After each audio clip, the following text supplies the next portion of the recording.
వెలుగులో తీశారే బాల.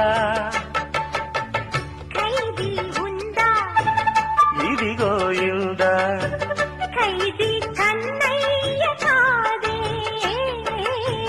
వీడికి అన్నయ్య వాడే. జగదేక వీరుడి కథ ఇది పాత పిక్చరు కదా. అతిలోక సుందరి తల అతికిస్తా పద. మాయ చేసైనా ఒప్పించే తీరాలి. చుక్కలు తెమ్మన్నా తెంచుకురానా, చూస్తావా నామైనా చేస్తానే